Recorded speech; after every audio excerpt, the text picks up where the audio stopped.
Bom, boa noite a todos. Sou a Patrícia Campos, psicóloga, gestalt terapeuta.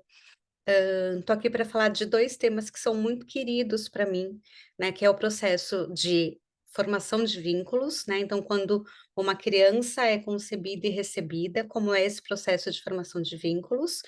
Como é o ciclo de vida? Então, pensar na vinculação durante todo o ciclo de vida e o momento da morte, quando esse vínculo se rompe, né? Bowlby, que ele é o teórico principal da teoria do apego, ele vai dizer assim que os vínculos se formam do berço até o túmulo. Então a gente vai entender que tem algo muito importante que se constitui lá na primeira infância, nos momentos iniciais, mas que esse processo ele vai acontecendo durante todo o decorrer do ciclo de vida, tá bom? Pessoas, quem não for tímido, quem estiver confortável, se puderem ligar as câmeras para eu ver as carinhas de vocês e conseguir aí ter uma noção de como é que tá o processo, eu agradeceria, tá? Se não se sentirem confortáveis, está tudo bem, a gente segue, mas é sempre mais gostoso a gente poder ter uma interação, poder conversar, poder trocar. Eu gosto de ver os olhinhos de vocês. Então, enfim, bora lá. Então, eu trouxe para começar uma frase do Le Boyer. O Le Boyer, ele foi um médico que ele trabalhou muito com, ele trabalhou com a Shantala, né, desenvolvendo a técnica da Shantala. Então, ele tem um trabalho muito importante aí, pensando nessa vinculação mãe-bebê, entendendo que a vinculação, ela se inicia no corpo. O bebê, ele nasce do corpo e no corpo da mãe, né? Então, Le Boyer, ele vai dizer assim, separaram-se dois seres que dia após dia aprenderam a não só se conhecer, mas a tolerar-se, adivinhar-se. Aprenderam a viver juntos, a ponto de serem um. De cada um, nada fazer sem o outro. Os dois sentem a porta, sozinhos os dois, em silêncio, e o que se vai sem voltar, e quem fica deixa partir, sem olhar. Né? Então vamos pensar a força dessa relação, né? Se pensando justamente nessa constituição da díade. O bebê, ele se forma dentro do corpo dessa mãe, e ele nasce a partir desse corpo. A partir desse corpo, ele é apresentado ao mundo. A gente vai entender assim que o processo de desenvolvimento humano ele implica em formação e rompimento de vínculos com outros significativos. As perdas, elas fazem parte da nossa existência, né? Quando a gente nasce, a gente começa a perder, porque a gente perde aquele lugar original que a gente conhecia, que a gente conhecia a temperatura, que a gente conhecia como era estar lá, para chegar no mundo incerto. Então, as perdas, elas vão acontecendo durante todo o nosso ciclo de vida. São uma condição indissociável, uma realidade ontológica. E aí, pensando assim, vocês já pararam para pensar quando é que começa o processo de formação de vínculos de uma mãe, de uma figura materna e de seu bebê?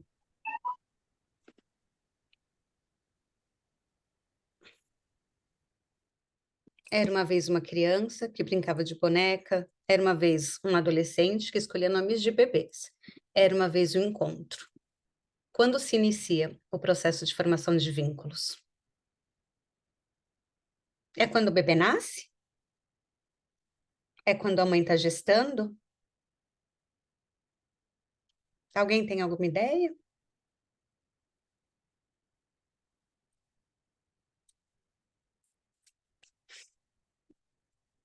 A gente vai entender que o processo de vinculação começa no desejo.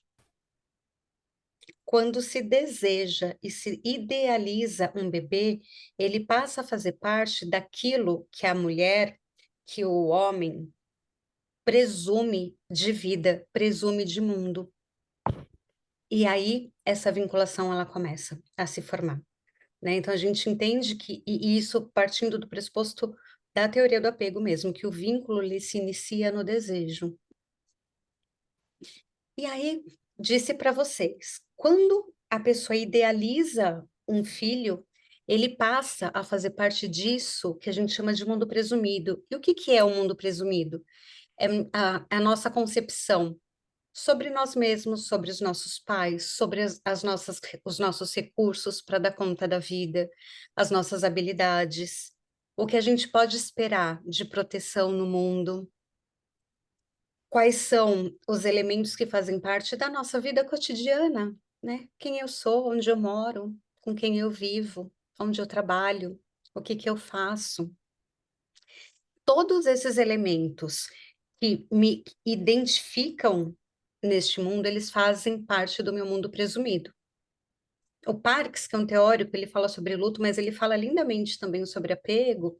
Ele vai dizer assim que é a nossa parte mais valiosa do nosso equipamento mental, que sem ele a gente fica perdido, a gente perde o prumo, né? E eu acho que a gente tem um exemplo bem recente, que a gente esquece às vezes que aconteceu, que em um belo mês de março de 2020, a gente presumia o mundo de um jeito.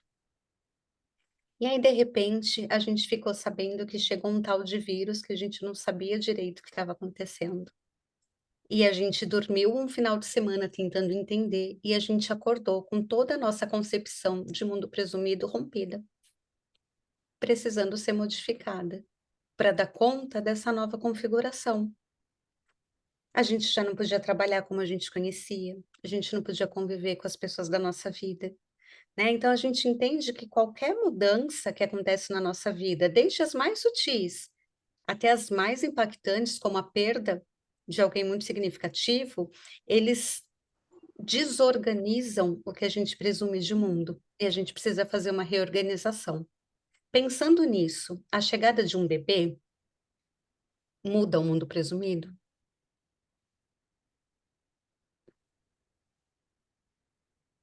Vamos pensar que uma as pessoas que existiam até então para si, elas passam também a existir para o outro. Tem um outro que precisa ser cuidado. E não é porque o bebê nasce do corpo e no corpo da mãe que ele é conhecido, né? O Alexandre Coimbra, ele vai dizer que o bebê é um estranho íntimo. Íntimo, porque a mãe gestou. Estranho, porque quando ele chega no mundo, dificilmente ele é aquela criaturinha que foi idealizada, né? Vamos pensar assim, ah, eh, uma pessoa está esperando um bebê. A gente não vai imaginar que é um bebê que vai chorar a noite inteira, que vai ter dor de barriga, que a gente não vai saber o que fazer. A gente vai idealizar um bebê. E aí depois a gente confronta esse bebê que a gente sonhou com aquele bebê que chegou. E a gente precisa reconhecer, entrar em contato, entender quem é, entende? Então, esse é o processo de a chegada de um bebê e da transformação do mundo presumido, seja de uma mãe, de um pai, de uma dupla parental, qualquer que seja a configuração de quem é que vai receber esse novo ser. Faz sentido?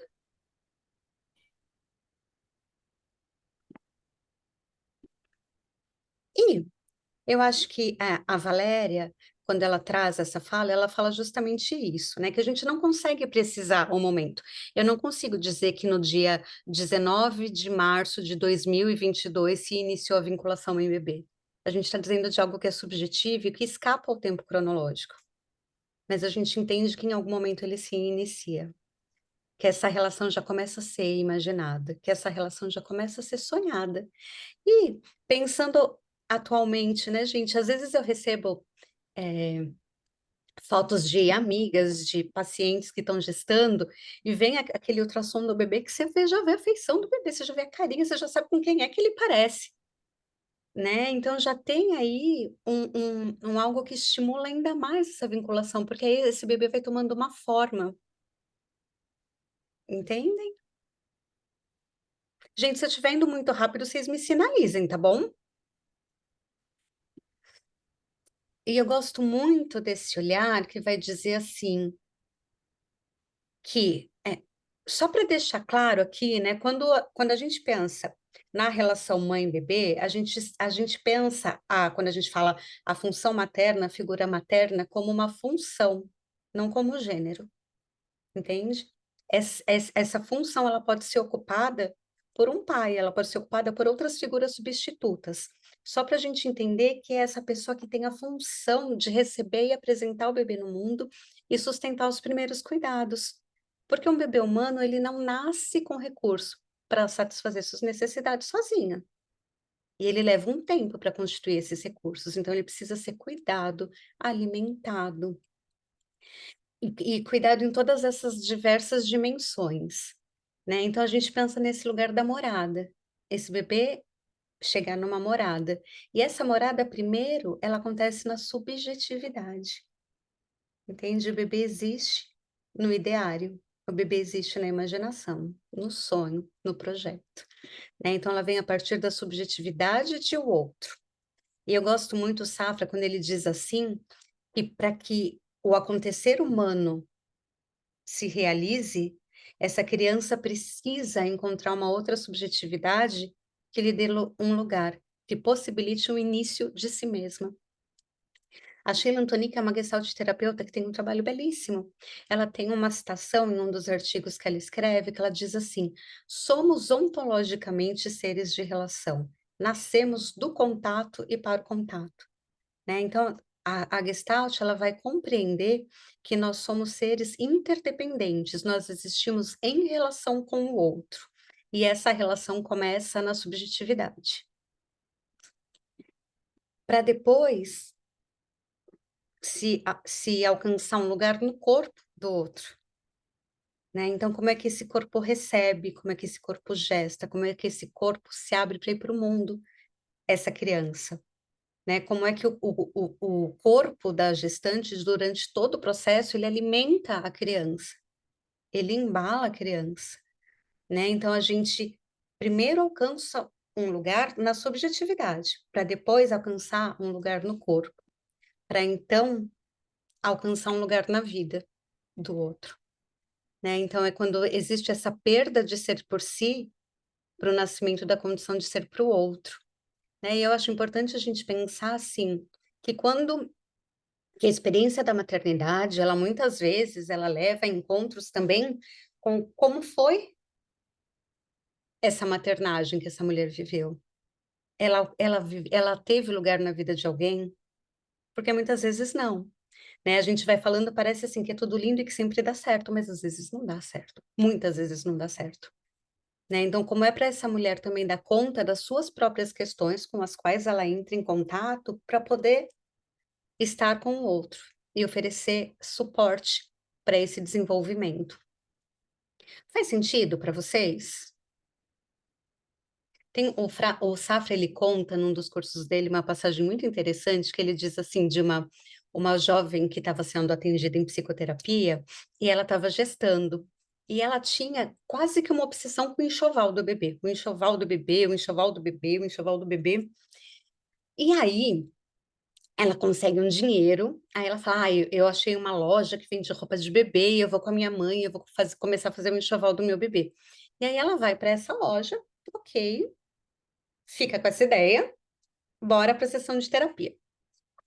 Essa pessoa chega na sessão de terapia e o terapeuta lhe pergunta, e aí, você comprou o enxoval do seu bebê? Ela, ai, sabe, eu fui numa loja que, assim, os mesmos macacõezinhos que tinham para os bebezinhos, tinha também para as mães. E aí eu não resisti, eu comprei um para mim. Né? Então, eu acho que isso dá uma notícia também dessa possibilidade de poder viver essa experiência de ter sido maternada. Entendem? Qual é esse trânsito, né? Porque o tempo da maternidade é o tempo da delicadeza, ele é um tempo subjetivo, ele não está no registro do Cronos, ele está no registro do Kairos. E esse tempo, ele inclui o voltar para o lugar de origem, para o chegar ao lugar de destino.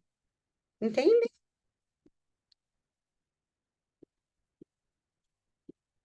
E aí, acho que eu pulei alguma coisa.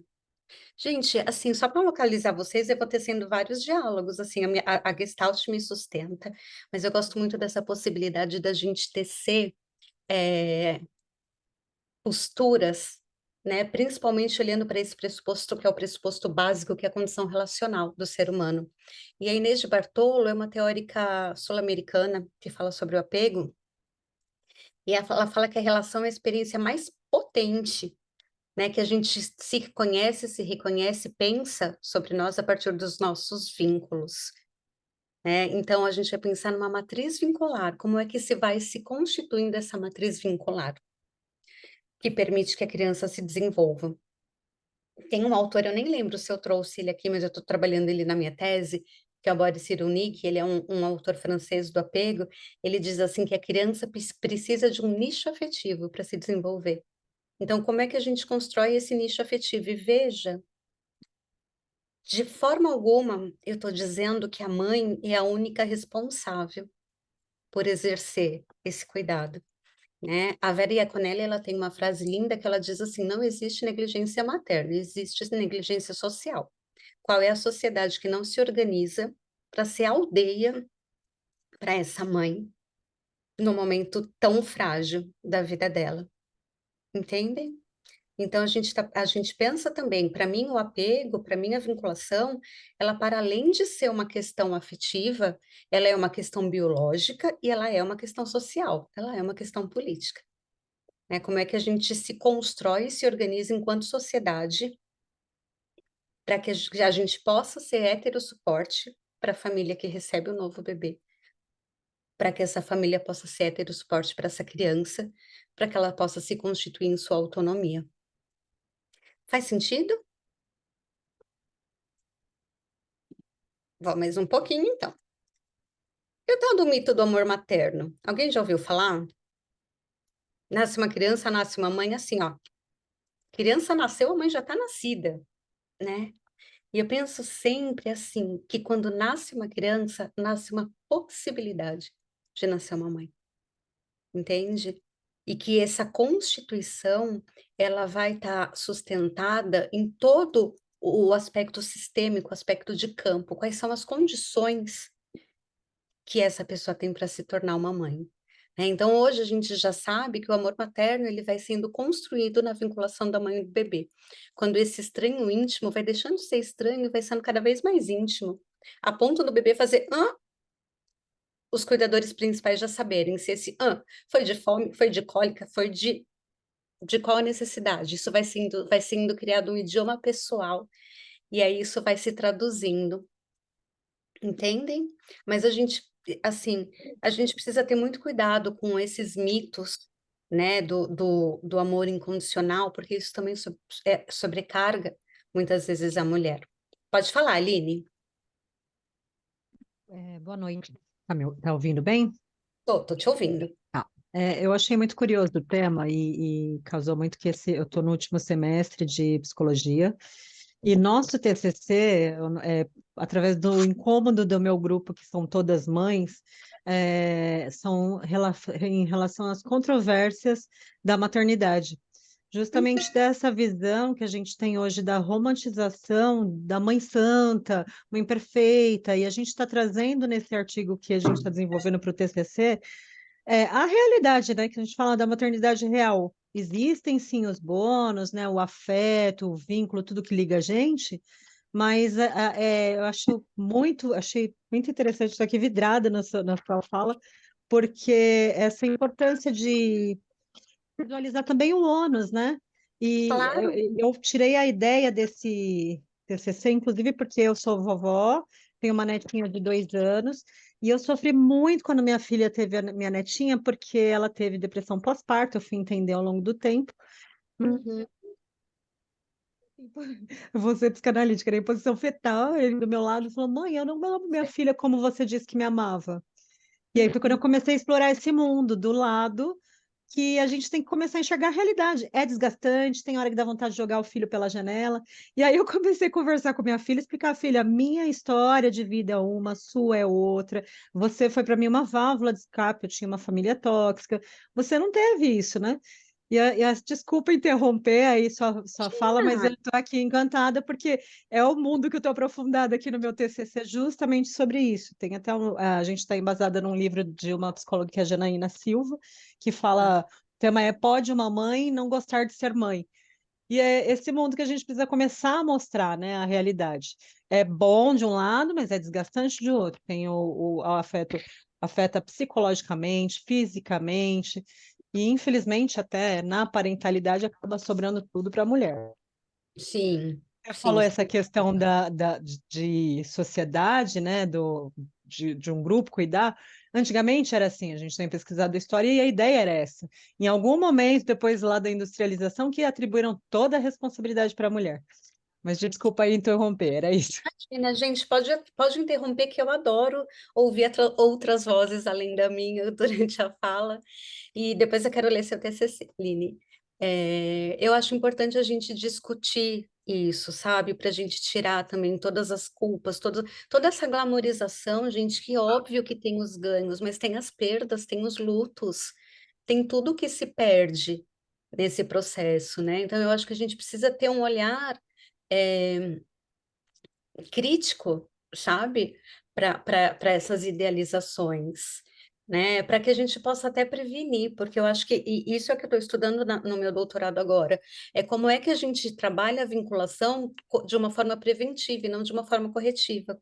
Como é que a gente pode intervir durante a gestação para sustentar, eu vou trabalhar com gestante adolescente, para sustentar esse processo, né, de todo esse ciclo gravídico e puerperal, para que haja um fortalecimento para dar conta disso, porque, gente, é linda, assim, você vê o nenenzinho, essa coisa, olha essa mão, dá vontade de morder, né? Mas tem a parte difícil que está no processo. Então, eu super agradeço, Aline, pela sua contribuição. Se mais alguém quiser dizer alguma coisa, fique à vontade, tá?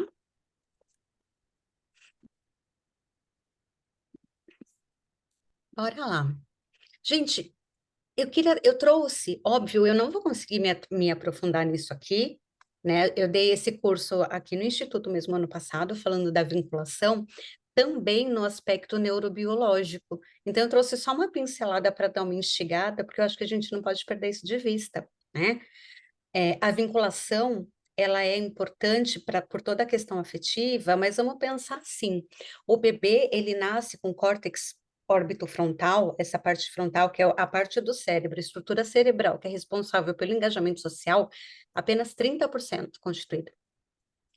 Os outros 70% são constituídos em relação, né? Então, o bebê ele precisa de um adulto disponível e sintonizado para ajudar que ele vá se regulando nos seus estados, porque o bebê não tem a capacidade de se regular sozinho. A gente sabe que um dos aspectos mais importantes do desenvolvimento é a possibilidade de autorregulação. Só que a autorregulação não é algo que se ensina, é algo que se constitui. E se constitui a partir da regulação com o outro. Então, tem um autor que eu gosto muito que ele diz assim, que o bebê empresta da mãe o córtex pré-frontal para poder desenvolver as suas próprias estruturas regulatórias. Então, estou dizendo de algo que é muito amplo, né, que é muito profundo e que a gente precisa olhar para isso também, para entender como é que a gente pode contribuir de uma forma suportiva para essa família, né, que está se constituindo, né? Aqui, ó, o Cyrulnik falando que o bebê precisa de um nicho afetivo para se desenvolver, né? Porque são esses estados que vão sendo regulados precocemente que favorece que o bebê desenvolva a capacidade de autorregulação. Vamos pensar assim: um bebê que tem qualquer perturbação no seu equilíbrio, ele desregula e ele sente isso corporalmente, ele não sabe o que é aquilo que está acontecendo com ele. Ele sente um desconforto, que ele não faz a mínima ideia do que seja e como resolver, né? Então, quando ele recebe, quando é ofertado o cuidado, ele vai se regulando e podendo retomar o seu estado de homeostase. Então, a gente está dizendo de um momento de vida muitíssimo importante nesse desenvolvimento. Então, vou contar um pouquinho para vocês o que é apego. O apego é o vínculo com uma figura específica que possibilita viver uma experiência de segurança. Nos momentos iniciais de vida, existe um conceito no apego que é a monotropia. Existe a eleição, existe a escolha de uma pessoa principal que é a fonte, a referência de segurança, que é a pessoa que a gente vai chamar de figura de apego.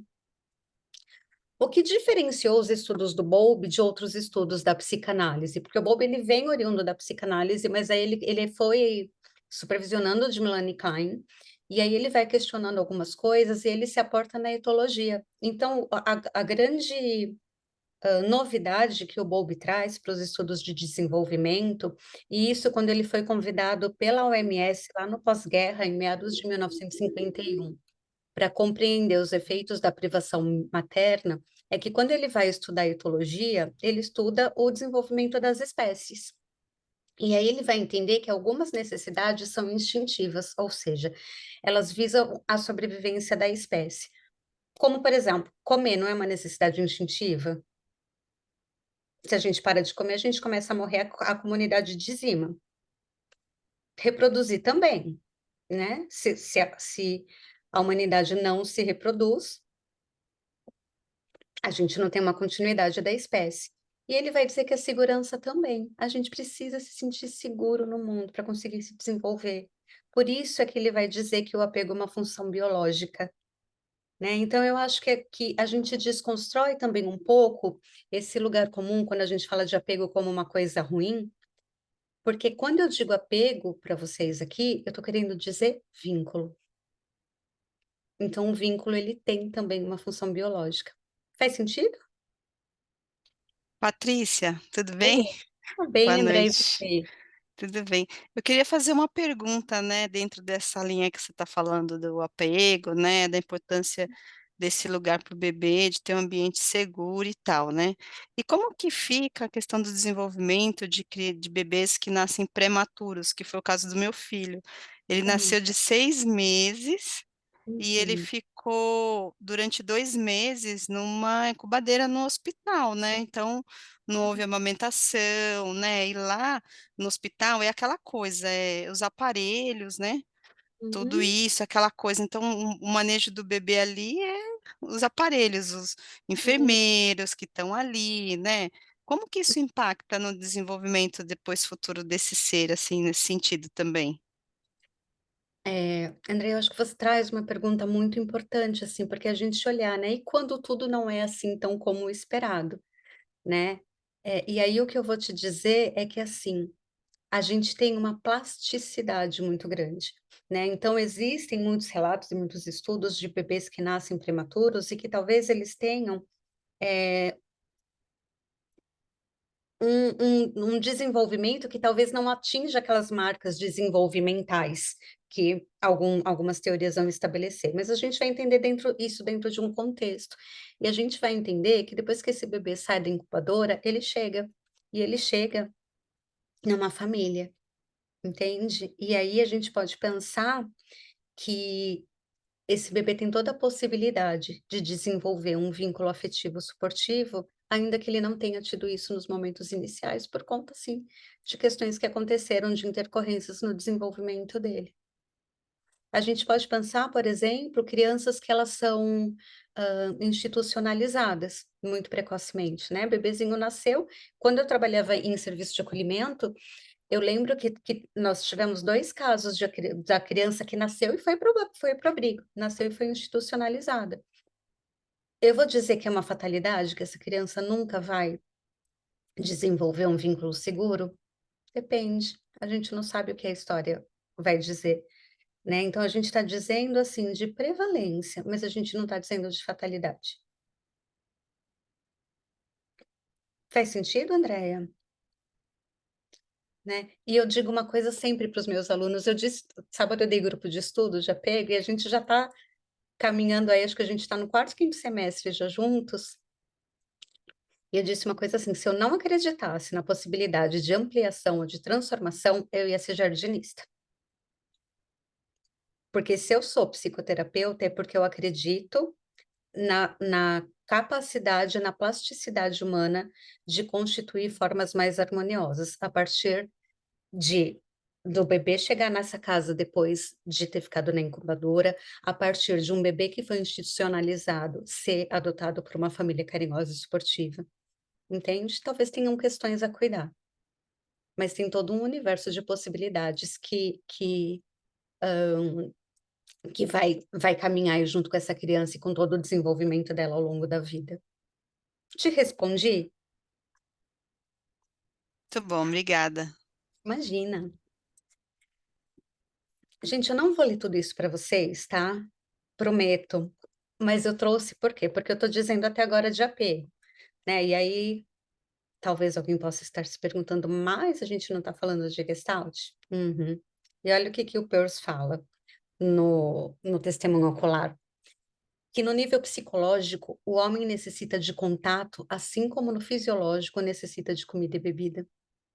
Então, a gente está partindo também de uma perspectiva relacional sustentada no nosso pressuposto, na nossa episteme, da Gestalt terapia, né? Que o ser humano, ele não tem possibilidade de sobrevivência se não for a partir do cuidado ofertado a ele. Entende? Olha isso, gente. Suas probabilidades de sobrevivência fisiológica e emocional são ainda menores se for deixado só. Sobrevivência emocional. A gente está dizendo de algo que vai para além do fisiológico, que não se encerra no fisiológico. Entendem? As crianças que foram lá no pós-guerra, qual foi o fenômeno que aconteceu na Europa no pós-guerra? Muitos homens foram para a guerra, para a linha de combate, e não voltaram, muitos perderam a vida. E aí essas mães que cuidavam do bebê foram para as frentes de trabalho, e esses bebês foram colocados em serviços, onde era ofertado alimento. Sabe cuidado técnico? Né? Aquele cuidado que é totalmente desprovido de conexão, de sintonia, de afeto, visa puramente atender uma necessidade fisiológica, e essas crianças foram definhando. Definhando. Tem um estudo do Robertson, que tem as filmagens das crianças no hospital, e é muito impactante a gente ver. Então, a gente entende que, sim, tem necessidades fisiológicas que precisam ser atendidas, mas tem necessidades emocionais desta criança se sentir segura e protegida. Faz sentido?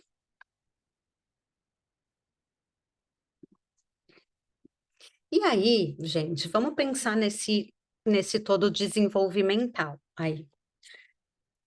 O bebê, ele tá lá, pequenininho, chegou. Ele sabe dizer que ele tá com fome? Ele nem fala, né? Não tem o registro da fala desenvolvido ainda, né? Então a gente tem inicialmente comportamentos de apego. O que é que são os comportamentos de apego? São as estruturas que a criança tem para atrair cuidado e proteção. A principal delas, para quem é mãe e pai aqui, deve até imaginar, é o choro, né, gente? Por quê? Porque existem pesquisas já que dizem que o ouvido humano, ele não sustenta o choro do bebê. Então, quando ele ouve um bebê chorando, ele precisa fazer alguma coisa para cessar. Entende? Então, é o principal comportamento de apego no início da vida. E aí vem agarrar, balbuciar, sorrir, o cheirinho do bebê. Ah, uma vez eu falei numa aula, eu falei, gente, o cheirinho, vamos pensar no cheirinho gostoso da cabecinha, tá? A gente não precisa necessariamente falar do bebê que tá lá com a fralda suja, etc, né? E é um aluno muito querido, que ele tinha recém-adotado uma criança, ele disse assim, você acredita que até o cheiro da fralda eu consigo gostar?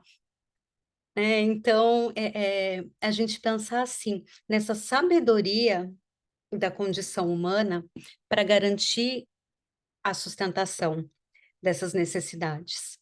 E tal qual o bebê tem um comportamento de apego, a mãe tem um comportamento cuidador, que é mobilizar a energia para perceber, decodificar e atender a necessidade do bebê. E aí parece tudo muito abstrato, mas eu vou destrinchar e vocês vão entender. E caso não entendam, por favor, me perguntem, porque é super importante isso. Então vamos pensar, bebê sente ameaça, bebê sente ameaça no corpo. As necessidades são fisiológicas, são biológicas, então elas vêm no corpo. Quando o bebê sente a ameaça, ele ativa o seu comportamento de apego.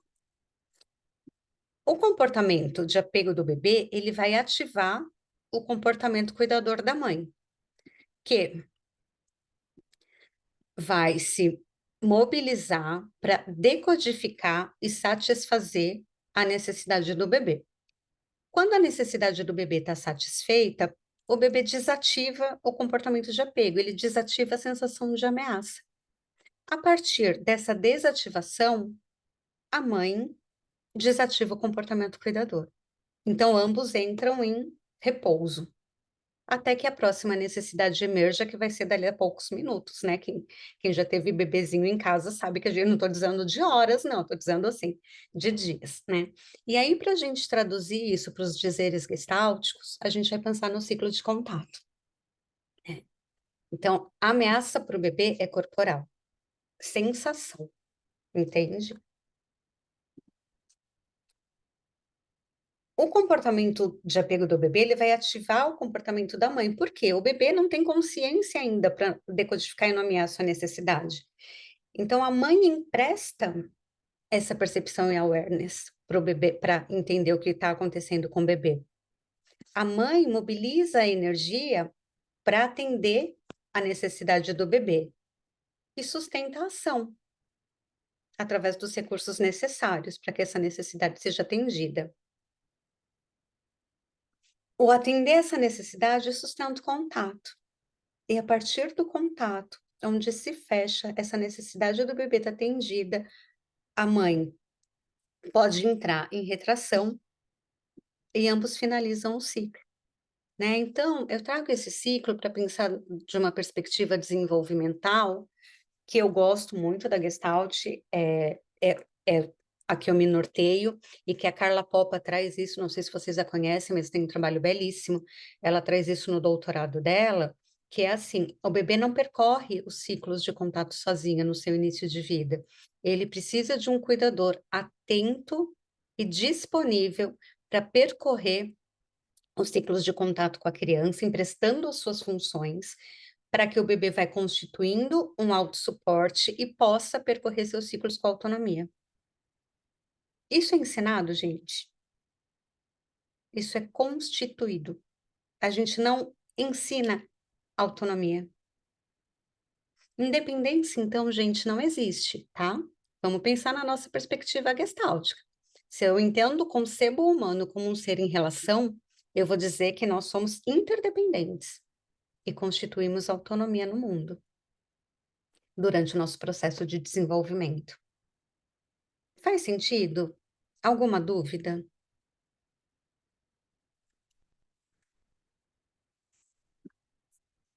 Ok, então vamos pensar. O comportamento de apego, ele é ativado principalmente pela dor, fadiga, medo e busca pela figura materna. Ele tem a função biológica de obter proteção e se desenvolve a partir da experiência com a família de origem.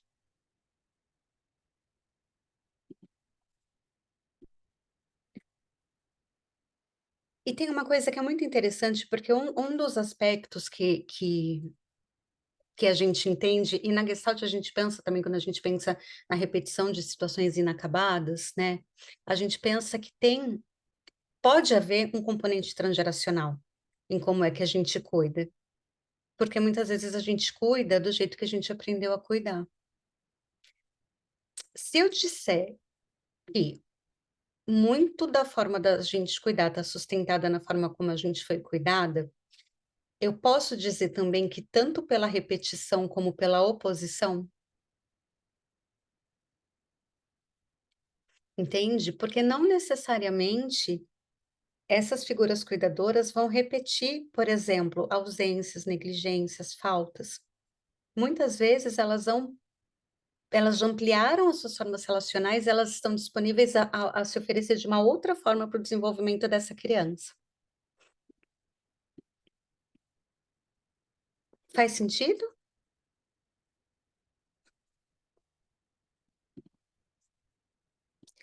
Posso entender, então, e aí eu estou trazendo o Pearls, que se eu estou dizendo que a gente vai se desenvolvendo a partir desse heterossuporte, a partir do suporte ambiental, eu constituo o meu autossuporte para dar conta das minhas experiências. Então, a gente pode sustentar no que o Peirce fala, que é assim, no desenvolvimento sadio, a criança mobiliza e aprende a utilizar os seus próprios recursos. Tudo bem, gente, até aqui? Alguma dúvida?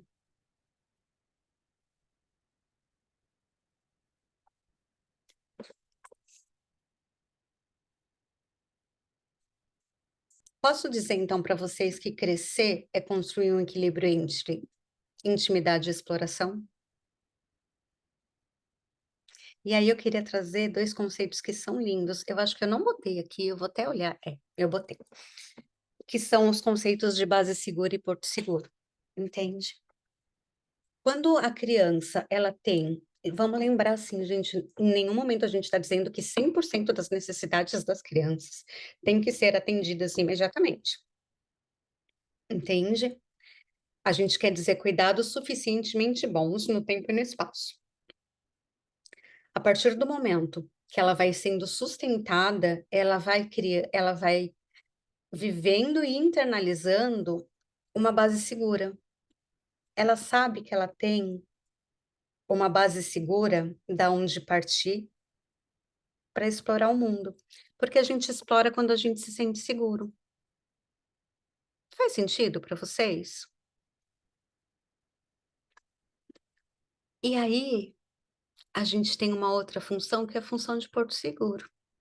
Vai para o mundo, você tem recurso, se der ruim, você volta. E eu posso te sustentar, ok? Fica claro que é base segura e porto seguro? A gente é base segura e porto seguro na clínica, na psicoterapia? Eu não vou estar lá sustentando a relação com o meu paciente, para que ele vá se fortalecendo nas suas bases de segurança, para que ele possa dizer: "Paty, agora acho que eu vou para o mundo", e eu digo assim: vai lá". E aí ele disser: "E se der ruim?", eu falei: "Se der ruim, você volta", entende? Então, trago essa frase da Bia, que é assim, que a gente precisa ter raiz e asas, né.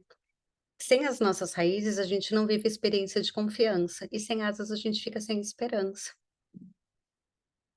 né, a gente fica sem comunidade de destino. Então é essa alternância entre base e porto seguro, que vão possibilitando que a gente desenvolva matrizes vinculares mais seguras e saudáveis, ok?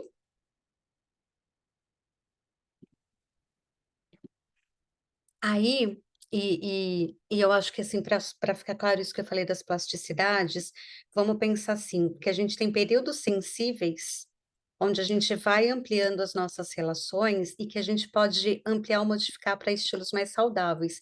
É que o Cyrulnik vai chamar de remanejamento afetivo, né. Então, talvez eu não tenha tido cuidadores sensíveis e disponíveis nos meus momentos iniciais de vida, mas aí eu vou para a escola, eu encontro um professor. Eu encontro um grupo de amigos, eu encontro um parceiro afetivo, eu me realizo na maternidade, né. Então, os períodos sensíveis para essas ampliações de estilo de apego, de matrizes vinculares, elas estão principalmente fundamentadas nos momentos de formação e rompimento de vínculos. Por isso que eles são tão importantes. Né, então a gente pensa assim, que os estilos de apego podem moldar novos relacionamentos e novos relacionamentos podem construir novos estilos de apego. De novo, se eu não acreditasse isso, eu não ia estar na clínica, porque eu acredito que a partir de uma relação terapêutica disponível, de uma presença empática, acolhedora, amorosa, eu posso oferecer respostas diferentes para os meus pacientes das respostas que ele encontra no mundo. E ele possa ampliar suas possibilidades relacionais. Faz sentido? E aí é uma coisa que eu acho linda que o Boris vai falar assim, né, que o primeiro amor é uma segunda chance. E esse primeiro amor não necessariamente é romântico sexual, entende? Assim,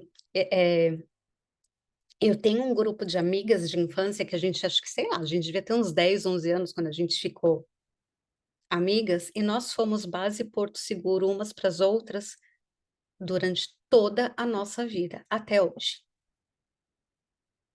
Entende? Então, esse primeiro amor, ele pode ser uma figura que seja importante, né, pode ser, enfim, como eu falei para vocês, um professor pode ser uma avó. Quantas pessoas dizem que a avó é a principal figura de apego? Entendem? Então, eu acho que a gente pensar nessa plasticidade a partir de novas possibilidades relacionais, que elas vão reforçar ou transformar as nossas matrizes vinculares. Tudo bem, gente? Fica claro aqui?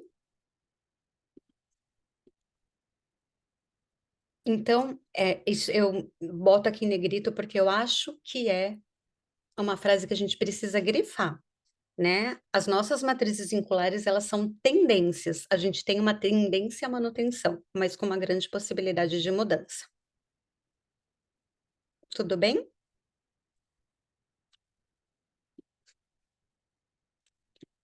E aí eu trago essa frase da Bia que eu acho lindo, que ela fala que o amor acolhe o absurdo e a graça da condição humana, né? Hum, tudo bem, pessoas? Alguém quer perguntar alguma coisa? Não? Então vou seguindo.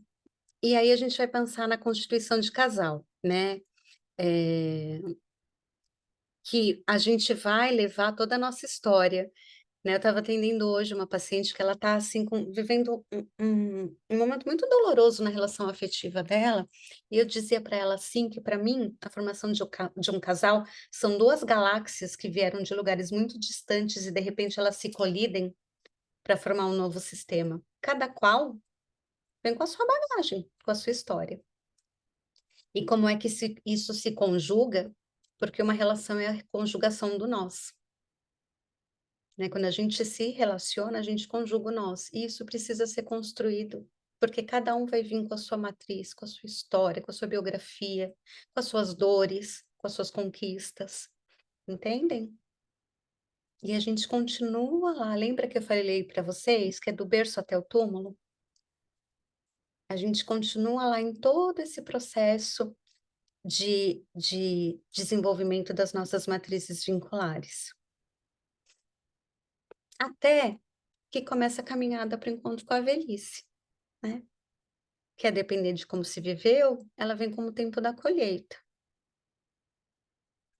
A finitude fica mais latente, né? Eu acho que tem uma coisa interessante que a gente pensar assim. Quando você olha para o teu horizonte e vê que tem menos tempo vivido do que você já viveu. Menos tempo a viver do que você já viveu. E como muitas vezes na velhice, sabe aqueles pais que foram figuras de apego para os seus filhos, para essas crianças se desenvolverem? Elas são atravessadas por adoecimentos diversos e precisam elas se tornar.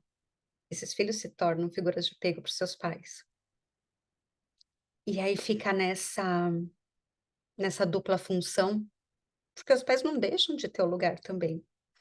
Percebe? Mas olha a complexidade das relações humanas, né? E como é que isso vai se dar?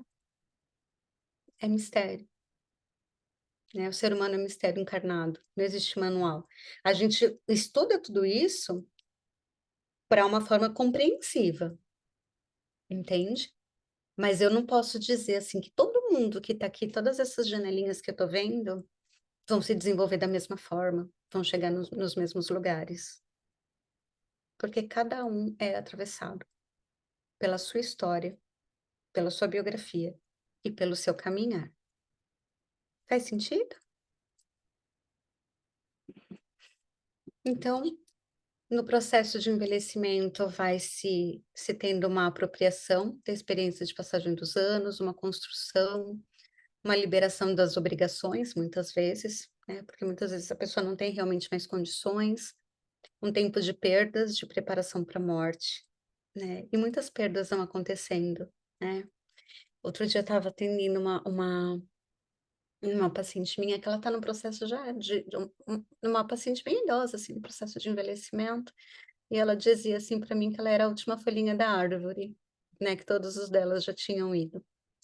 E como é também, né? A gente ir, de uma certa forma, colecionando essas perdas. Entende? Faz sentido?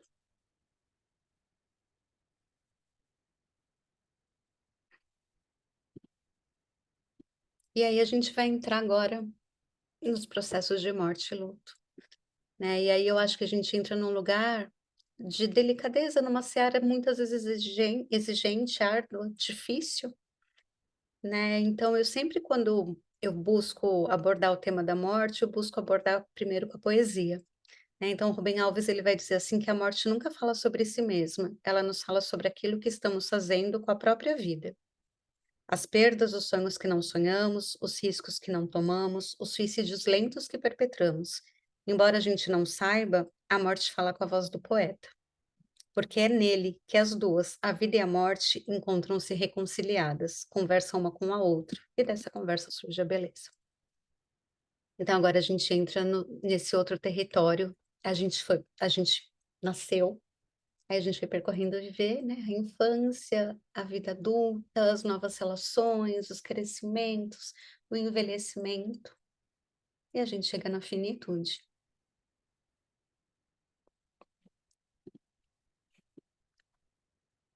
E nesse momento de encarar as nossas perdas, o que é que traz segurança pra gente?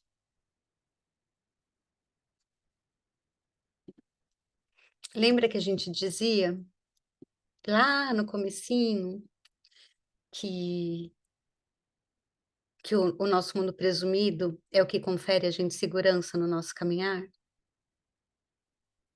Todas as transformações e reorganizações do mundo presumido, elas vão dando para a gente segurança da gente saber quem a gente é e onde a gente está,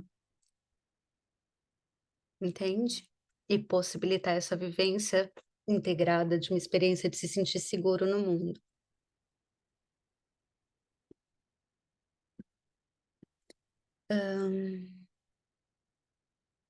Quando a gente tem uma perda significativa, eu queria fazer uma diferenciação de conceitos para vocês.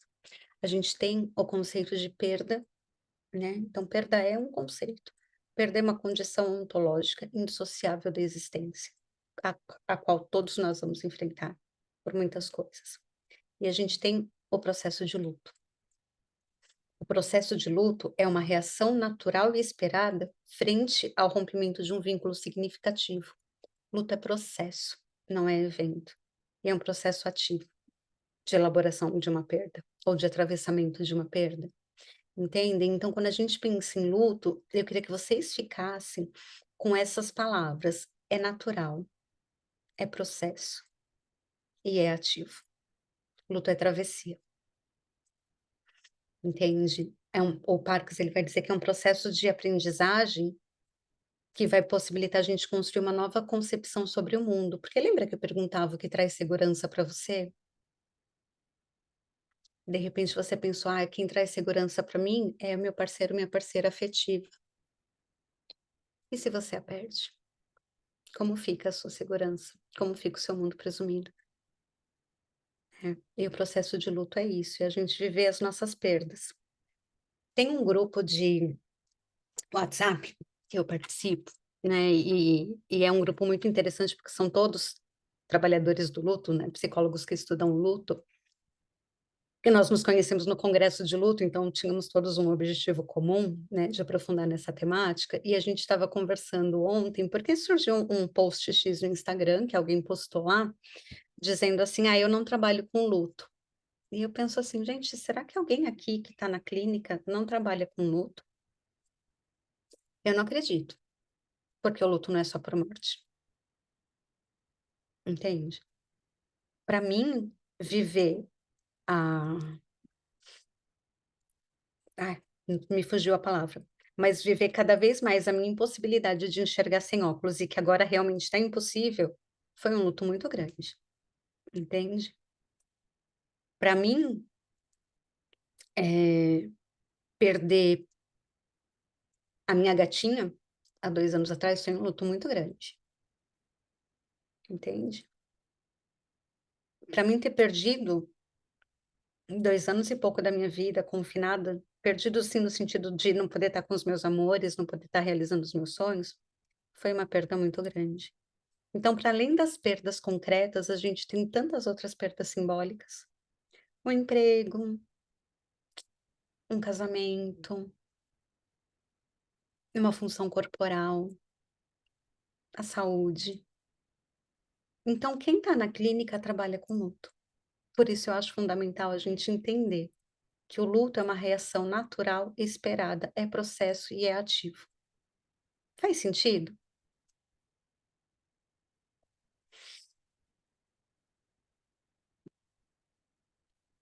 E eu gosto muito desse pensamento, né. Luto é verbo ou substantivo? Quando luto é verbo e quando luto é substantivo?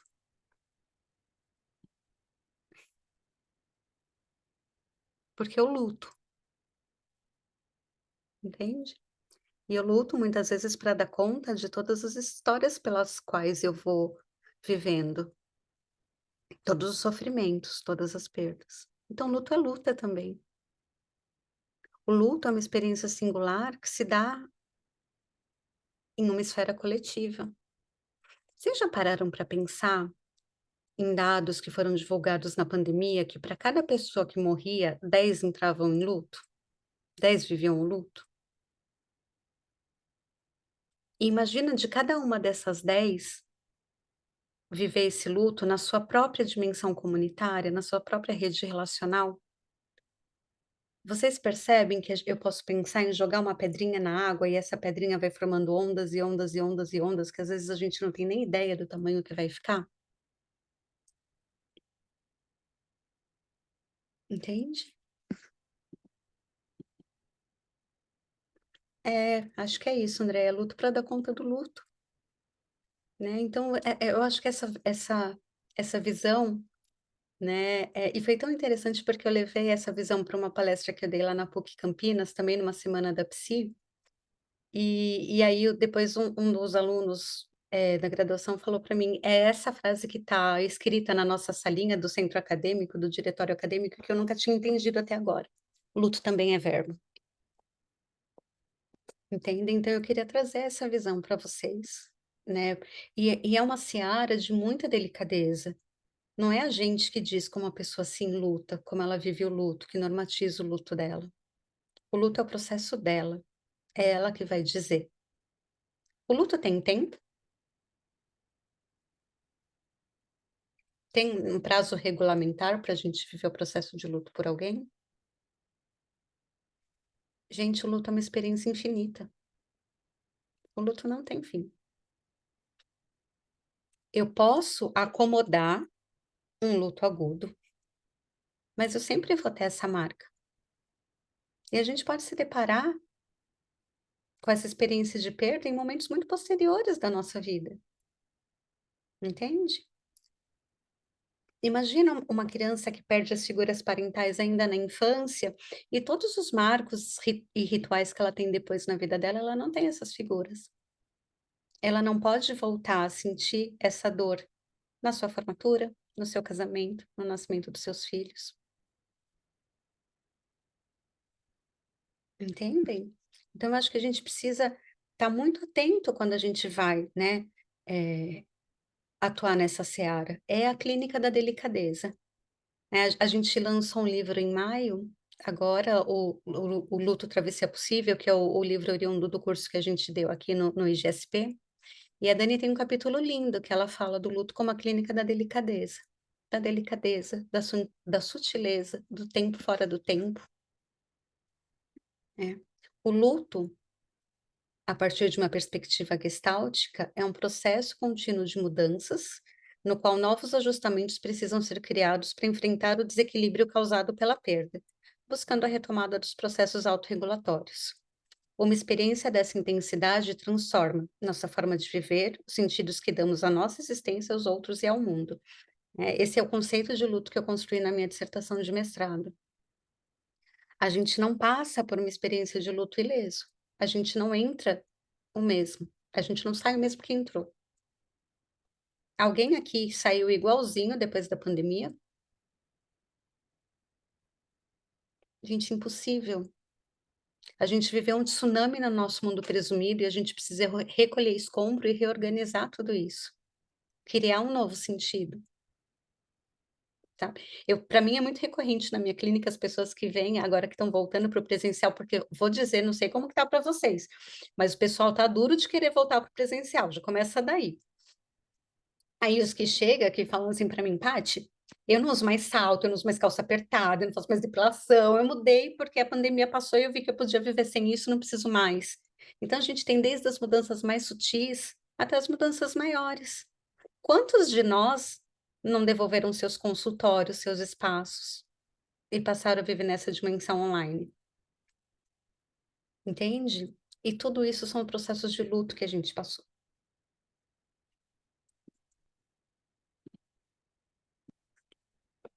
O PHG, ele vai dizer que o luto, ele é a tensão ou perda da falta de aceitação da ausência do objeto no campo, para que a gente se retire e se recupere. Então, a gente vive uma ausência, a gente sente que aquilo foi perdido. A gente concretiza aquela realidade, para que a gente possa ter um tempo de recuperação. Eu não gosto, gente, assim, eu tô falando esses termos que estão, assim, muitas vezes dos teóricos, mas vou dizer para vocês que, para mim, a gente não se recupera, não supera, não elabora. Para mim, a gente atravessa. É essa forma como eu entendo o processo de luto, sabe? Luto não é superação, luto é atravessamento, é travessia. Né? E aí eu queria trazer um pouquinho para vocês uma perspectiva atual do processo de luto, para trazer assim um olhar de como é que a gente concebe o luto hoje na atualidade, né? Porque a gente saiu um pouco daquela ideia de fases ou estágios. Lembra, gente? A gente tem muito famosas fases da Elizabeth Kubler-Ross. Negação, raiva, protesto, aceitação, lembra? Que durante muito tempo isso foi como quase que um normativo do processo de luto, né? A pessoa vinha trazendo na sua subjetividade, na sua singularidade, aquilo que ela estava vivendo. Ah, tá na negação, hein? Ó, gente, barganha, né? E muitas vezes isso era quase como um protocolo. Se você não passar por essas fases, tem alguma coisa errada com você. Então, a gente tem as fases de luto, óbvio que a gente vai ver os teóricos posteriores a Kubler-Ross que a estudam e que dizem que não foi isso que ela propôs, mas assim foi utilizado, entende? A gente tem, o Bowlby, ele traz as fases do luto também sustentado no apego, né? Eles observam que a o processo de luto era muito similar ao processo de protesto, quando as crianças se separavam da sua principal figura de apego, sabe? De chorar, chorar, se desesperar, aos poucos ir se engajando em novas atividades e entrar em retração. Então, eles equiparam muito isso ao processo de luto do adulto. A gente tem o Worden, por exemplo, que ele vai trazer as tarefas do luto, né? Então, ele se sustenta no trabalho de Freud, lá do luto e melancolia, que luto é trabalho, trabalho de luto, e ele traz as tarefas do luto, que são perspectivas muito interessantes também. Mas a perspectiva que eu uso e que é mais sustentada hoje pelos teóricos contemporâneos é a teoria das transições psicossociais e o modelo do processo dual do luto, que é o que eu vou apresentar para vocês, tá bom? Então, vamos pensar. A teoria do apego, ela vai apontar que o luto é o processo de reação ao rompimento de um vínculo significativo. E a teoria das transições psicossociais, ela vai dizer que luto é o processo de reconstrução do mundo presumido. E aí Parks nos questiona, como é que a gente compreende essas duas necessidades no dia a dia da pessoa que está vivendo um processo de luto? E aí a gente vai pensar no modelo do processo dual, né? Então, esse é o modelo contemporâneo que mais tem sido usado para compreensão e intervenção em luto na atualidade. A Maria Helena Franco, que é uma das principais estudiosas de luto no Brasil, é minha orientadora, ela sustenta muito nesse modelo, toda a compreensão e o trabalho dela e toda a forma dela compreender o luto, né? Então, nós que estamos no laboratório no LELU, lá na PUC, o Laboratório de Estudo sobre o Luto, a gente vai se sustentar nessa compreensão. Então, ela vai dizer assim, que a gente tem duas orientações não lineares e não simultâneas, sendo uma delas orientada para perda ou uma delas orientada para restauração. Na perda é onde a gente vive o pesar, tem pensamentos intrusivos, ruminantes, pega a fotografia da pessoa que a gente perdeu, vai ao cemitério, chora, sofre. A, a orientação para perda é o momento do pesar, da dor, do sofrimento, é quando a gente sente um vínculo que se perdeu. Quando a perda é figura, a gente está no pesar. Por seu turno. Quando a restauração se torna figura, é o processo de reconstrução do mundo presumido. Então, é quando a gente começa a retomar a nossa vida.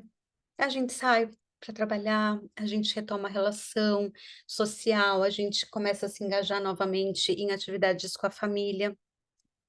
Então, nesse momento, reconstruir o mundo presumido, reconstruir a minha história, reconstruir o meu conhecido, se torna uma figura. Então, a gente vai entender que o luto... eu trouxe eles para vocês conhecerem, tá, gente? A Margaret Straub e o Hank Schultz. Teóricos vivos, muito atuantes ainda no trabalho. A gente vai entender que o modelo do processo de luto, ele é essa oscilação não simultânea, não linear, entre as orientações para perda e orientação para restauração. Estão vendo que está confusinho aqui, né? Tô aqui na perda. Fui para restauração, aí fui para perda de novo, ops, voltei. Aí vou para cá, entende? Na orientação para perda, a gente vai pensar no trabalho de luto, em negar e evitar a realidade da morte, falar sobre a pessoa perdida, ruminar como seria a vida se ele não tivesse morrido, e se ele ainda estivesse aqui, e se eu tivesse falado para ele tudo o que eu não falei. Quantas coisas a gente não deixou de viver, sabe? E a orientação para restauração é responder às mudanças todas que são necessárias, porque precisa haver uma reorganização, concorda? Se um Se uma das pessoas desse sistema, ela morre, todo esse sistema precisa se reorganizar. São novos papéis, novas identidades, as tarefas do dia a dia. Refazer a vida, reconstruir, se divertir, né? Quais são as novas identidades? Gente, vocês já pararam para pensar essa questão das novas identidades nos processos de luto? A mulher que perde o marido, ela perde o status de esposa para passar a ser viúva. E essa é só uma das questões. Uma mãe que perde um filho deixa de ser mãe. Um filho que perde um pai deixa de ser filho. Uma irmã que perde um irmão deixa de ser irmã. Entende como é delicado, como a gente está dizendo mesmo de um processo? Ele precisa ser compreendido e olhado de uma forma muito cuidadosa, entende?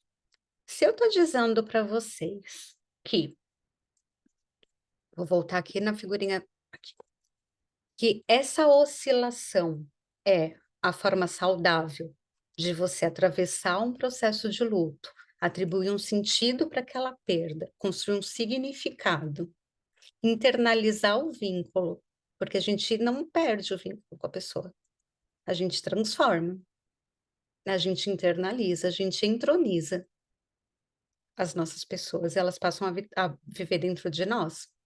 Quem nunca viveu uma experiência... Bom, vou falar de mim, não vou nem perguntar quem nunca, vou falar de mim. A minha avó foi uma figura de apego muito importante para mim. E ela morreu, já faz alguns anos. E às vezes, quando eu estou muito angustiada, eu, ai, vozinha, né? E assim, é como se eu sentisse ela dentro de mim, me confortando. Entende? Então, a gente importa para dentro da gente as pessoas que não estão mais aqui fisicamente. Então, se eu estou dizendo para vocês que essa oscilação é um processo saudável de luto, o que é um luto complicado?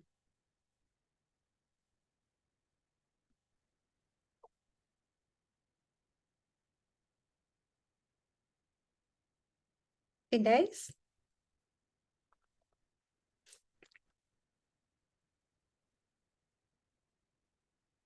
Posso pensar que, se eu cristalizo na resposta da perda, eu entro num luto crônico. Ou se eu cristalizo na orientação para restauração, eu posso inibir ou adiar o meu processo de luto? Posso entender, então, que óbvio, tem outros processos complicados, tá? A gente tem lutos não reconhecidos, lutos traumáticos, lutos prolongados, mas vamos pensar nessa experiência, assim. Quando eu cristalizo em uma dessas direções, eu tenho um complicador para o meu processo de luto. Entende? Não é gestáltico isso, gente? A Gestalt não vai dizer que a saúde está no movimento, no fluxo, no trânsito entre as polaridades. Entende? Então esse trânsito ele é necessário para que essa experiência possa ser integrada e acomodada dentro da gente. Faz sentido? E se eu tô com uma pessoa em luto, que ela tá aqui na perda? Vocês acham que eu arranco ela assim pela mão, vamos pro mundo? Não. A gente sustenta a necessidade da pessoa de viver aquela experiência. Na restauração também. Vem cá, você precisa chorar. Você precisa chorar, seu morto. Não, a gente sustenta a necessidade da pessoa, até que ela vá se fortalecendo e criando recursos suportivos para dar conta daquela orientação que é mais difícil para ela. Entendem? Porque pensa nas pessoas que vocês conhecem, pense em processos de luto que vocês já acompanharam. Não existem pessoas que elas têm uma tendência maior a ficar na perda e outras que têm uma tendência maior a ficar na restauração? Né? Então a gente precisa ter muito cuidado, porque o nosso papel não é arrancar a pessoa de um lugar para o outro, mas é ir sustentando a travessia dela para que ela possa ir fazendo esse movimento. A Dani ela tem uma frase que eu acho linda, que ela fala assim, que a gente fica no fogo, sustentando o fogo sem tirar a pessoa, porque o luto para ser atravessado precisa ser vivido. Faz sentido? Né? Então, só para entender, eu acho que eu já falei um pouco para vocês, né? Mas assim, a gente vai dizer, né? Eu compreendo o modelo do processo dual em uma perspectiva gestáltica. Quando eu penso na relação figura e fundo, né? Esse caminhar entre as polaridades que vai permitindo que essa perda possa ser destinada, possa ser integrada ao viver. Né? Eu estou vivendo o meu luto. E eu gosto muito, assim, eu penso numa perspectiva do trabalho com pessoas em luto, assim, que a gente acompanha e testemunha. Né? Porque às vezes o que a gente pode oferecer é presença na sustentação daquele sofrimento, é presença na necessidade de viver aquela dor, entende? Então, o nosso trabalho é ser presença na ausência, com generosidade, com acolhimento, com respeito, com cuidado. Faz sentido a gente pensar nesse movimento que a gente vai acompanhando e sustentando?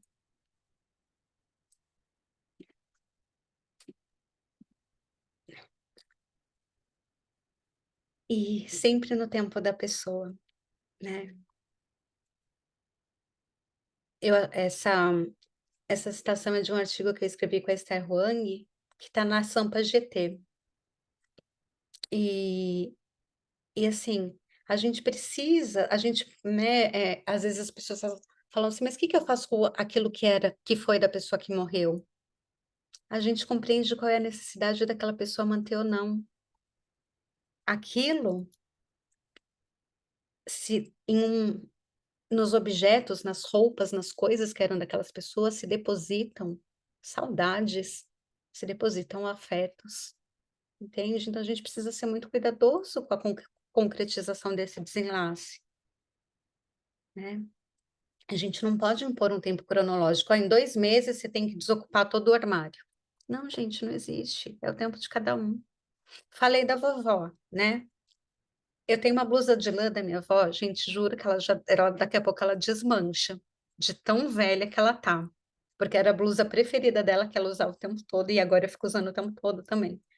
E eu tenho um afeto imenso, imenso por aquela blusa. Ontem mesmo eu tava com ela, que tá frio pra caramba aqui em São Paulo, né? Aí eu tava lá com a minha blusinha, eu me sinto confortada, entende? Então a gente entender também qual é a necessidade de manter e de tirar. Recomendo muitíssimo para vocês um livro da Joan Didion, não sei se vocês a conhecem, ela foi uma roteirista americana, ela e o marido eram roteiristas, e ela perde o marido e ela escreve um livro sobre o primeiro ano da perda, que se chama O Ano do Pensamento Mágico. E aí ela se depara com um momento que ela olha no closet os sapatos de corrida do John, e ela tenta entender por que que ela não consegue se desfazer daquilo. Aí ela se vê pensando assim: se ele voltar, ele vai precisar dos sapatos. Aí ela se dá conta, meu Deus, eu ainda não integrei essa irreversibilidade. Eu ainda gostaria de resgatar a presença dele. Então, é essa delicadeza do tempo, de entender que o luto é tempo kairos, o luto não é cronos, o luto é tempo subjetivo, não é compartilhado. É o tempo de cada um. Como eu falei para vocês que a formação de vínculo, ela é vivida num tempo subjetivo, em que a mãe muitas vezes ela se transpõe da mãe que ela é para a filha que ela foi, de como ela materna para como ela foi maternada, é esse tempo fora do tempo, o luto também é. O luto também é uma experiência fora do tempo. E a gente sustenta o tempo do outro, com muito cuidado, com muita delicadeza.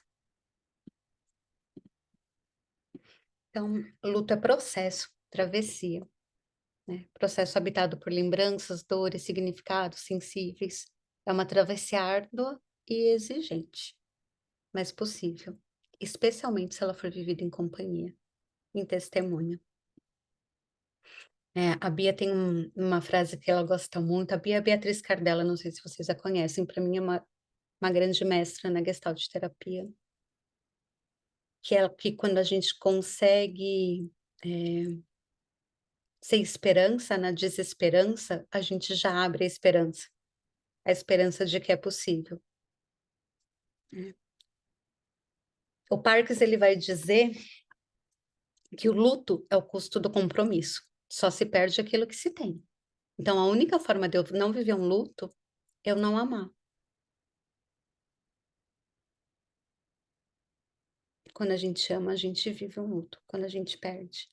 Mas tem significado a gente viver sem vínculo, sem relação, sem amor, sem afeto, né? Então, poder ter lugar na vida de alguém e ser lugar de alguém na vida constitui sentido maior de uma existência plena em significado. Essa forma de viver implica em muita coragem, pois para isso se apropriar da finitude de si e do outro é fundamento, que a gente vai morrer também. Entende? Né? O Yalom, ele vai dizer que olhar para a morte é igual olhar para o sol. A gente não consegue sustentar o olhar. Mas é a morte que dá sentido à vida. É saber que somos seres finitos que nos leva a caminhar para estar com as pessoas que a gente ama, nos lugares que a gente ama, nas coisas que são sentido para a gente. Né? Então, quando a gente consegue contemplar essa dimensão ontológica, que é a dimensão da morte e do morrer, a nossa, a do outro, e o luto, né? O direito de viver o luto por essa perda, aí eu acho que a gente pode acompanhar pessoas que estão vivendo esse processo também. É isso, gente. E agora, vamos conversar um pouquinho? A gente tem aí uns minutinhos. Deixa eu parar aqui para eu ver vocês.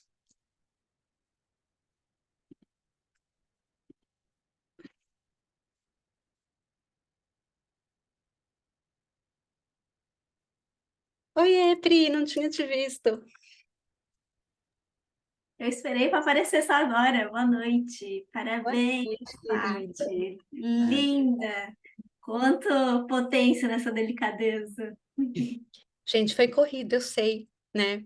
Depois eu fiquei pensando, poxa, você podia ter falado de uma ponta ou da outra, né? Mas o meu desejo de poder pensar nesse caminhar foi tão grande que aí eu pensei, ixi, pô, o tempo vai ser pouco, mas aí já estava feito, tinha que dar um jeito de caminhar, né? Então, se vocês ficaram com dúvidas, questões assim, de pensar, né? Porque a gente pensou numa trajetória de vida, vocês me procurem, eu sou super disponível, tá?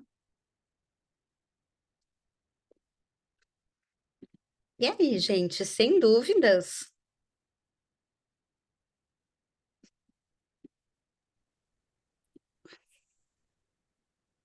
Eu coloquei no chat sobre o curso em outubro Ah, é e coloquei a verdade. divulgação no grupo também.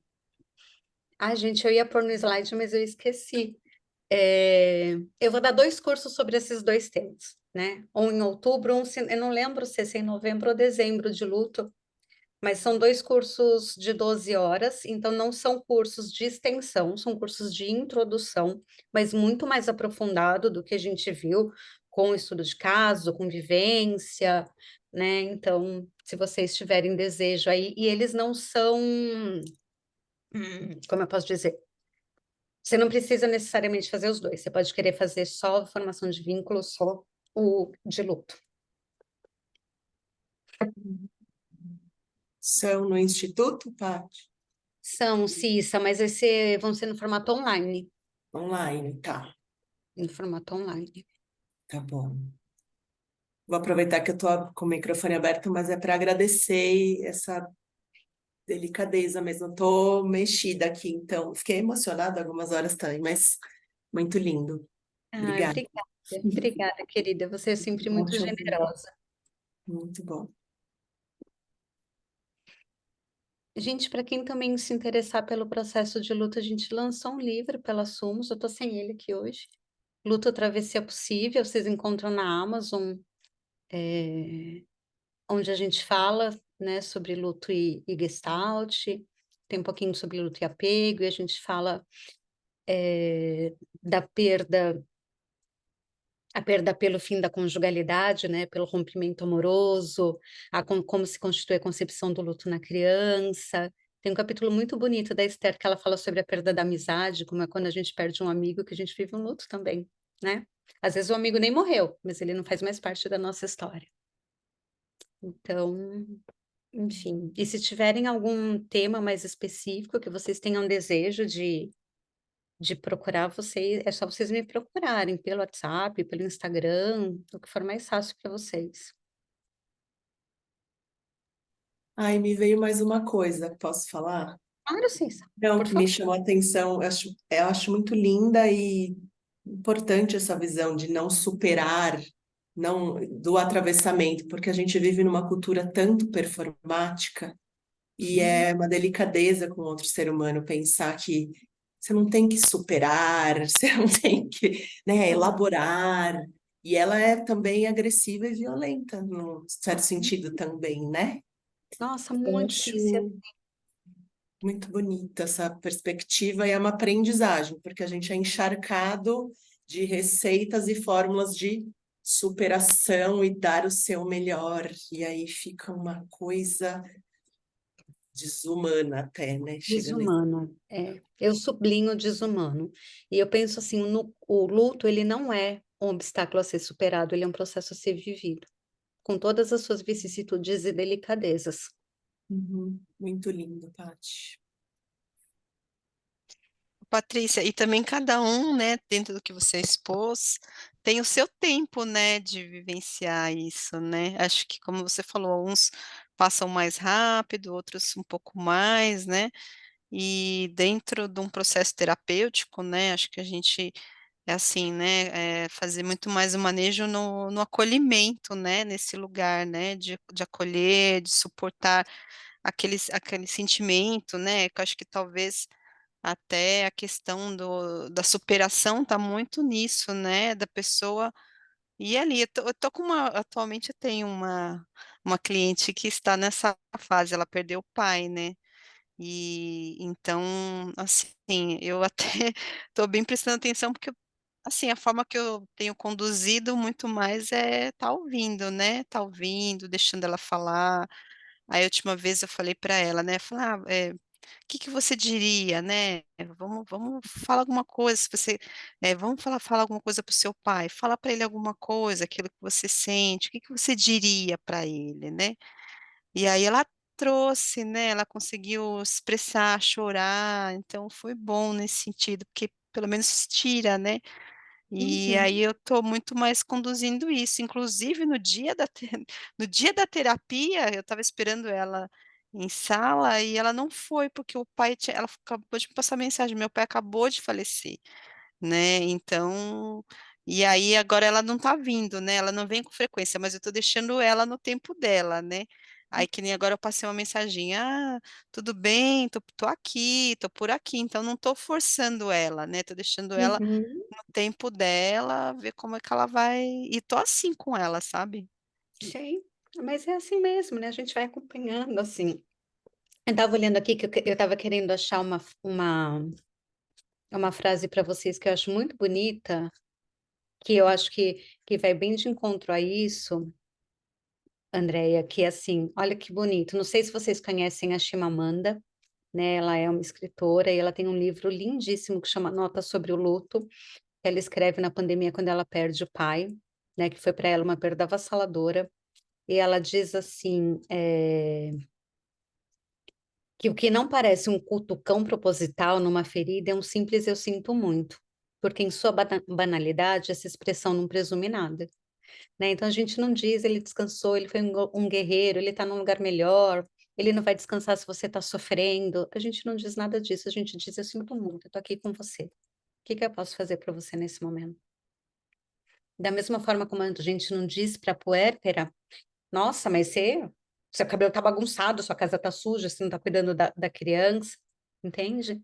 Pera, gente, cadê a nossa abertura para receber aquela humanidade diante da gente em momentos tão sensíveis, né? De chegar alguém, e lembra, o processo de luto, o processo de nascimento de uma criança é de muitos ganhos, mas também de muitas perdas. E de perder alguém, são períodos muito sensíveis, né? Então a gente poder dizer, eu sinto muito que você esteja passando por isso, o que que eu posso fazer para você nesse momento? A gente não está normatizando, julgando ou oferecendo receita prontas e clichê para o luto do outro. Faz sentido?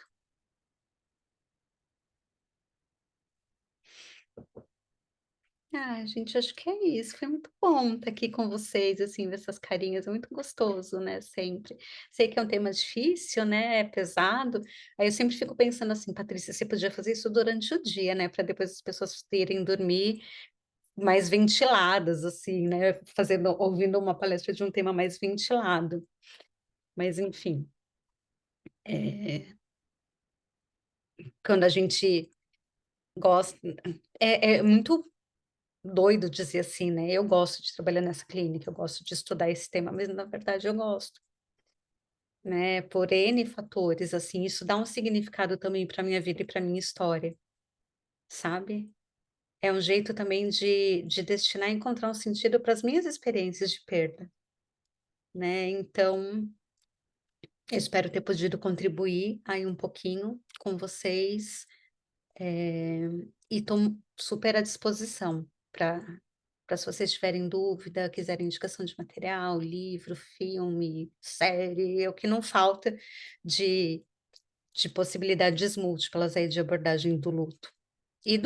E óbvio, da formação de vínculos, né? É que como eu terminei com o luto, ele está muito mais segura para mim nesse momento. Mas a gente pensa aí nessas duas possibilidades, tá bom? Eu coloquei no grupo também a divulgação de novembro, tá bom? Tá bom, Cê, obrigada, querida. Imagina, Gente, eu que agradeço. feliz de ver as carinhas que eu conheço, feliz de conhecer carinhas novas. Espero que a gente se encontre aí nas nossas travessias e percursos de vida. Beijo, Obrigado, gente. Pati. Beijão. Obrigada. Obrigada, Obrigado a Tchau, todos. Tchau, obrigada. tchau. boa noite.